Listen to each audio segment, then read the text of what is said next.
Not just that you're going through, so the progress of insight, the progress of what they call purification in Buddhism is a process of kind of working through your conditioning, but also simultaneously learning to work through the new conditioning that's accreting by virtue of just being a human being. And that's the game. And that's why a lot of people say there is no end to it. You don't get to some final liberation, because just the act of living is creating its own blind spots. So you've got different people in different camps who argue different things about what your real freedom looks like. But that to me seems the most realistic. At least it's the one that fits with my experience, and it describes exactly how you describe it. The two they really line up.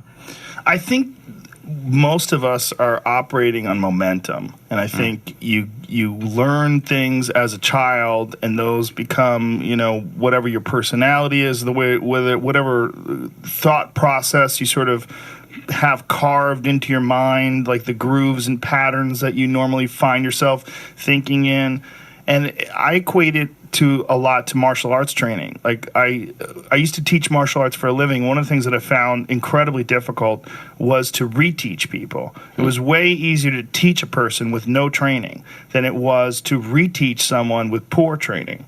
So when someone has poor training, they have these paths carved in their movements and their thought process, and when they're in a situation, they fall back on those patterns, and it's extremely difficult to get people out of that and learn to do things correctly.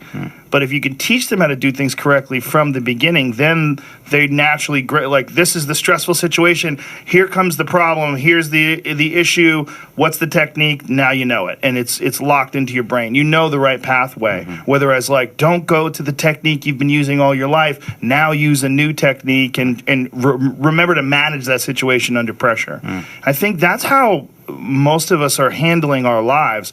We're handling our lives with poor techniques and poor management skills, and these paths that are carved in, that are infantile, and that are essentially like the remnants and the echoes of when you were a teenager or even younger than that, and then maybe your parents and the learned behavior that you see watching them, and maybe they weren't so good at managing life either, but these patterns are carved into your brain, and you find comfort in them because you know where they're going, and so you slide right into them. And then as an adult, you start trying to remap your consciousness and remap those patterns.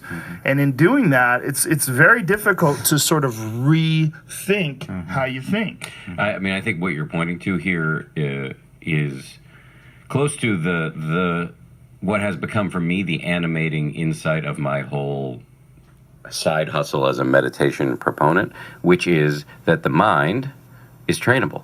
Now, you describe, I think, very accurately the ruts in which many of us find ourselves or don't even know we're in. But the good news is that there are ways to retrain the mind.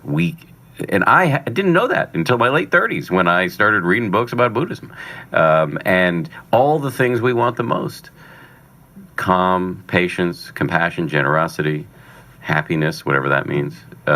These aren't factory settings, non-negotiable factory settings. These are skills that can be trained, that you can take responsibility for, just the way you take responsibility for your body in the gym. And there are lots of ways to train them. Jeff and I obviously talk a lot about meditation, but you've talked about other ways to do it as well, from martial arts to, and there's now been there's a growing body of research about psychedelics as well. It was obvious to me from being in the isolation, from the sensory deprivation tank, that is a training too. There are lots of ways to get at it, but the fundamental good news is you aren't stuck with the patterns that are making you miserable.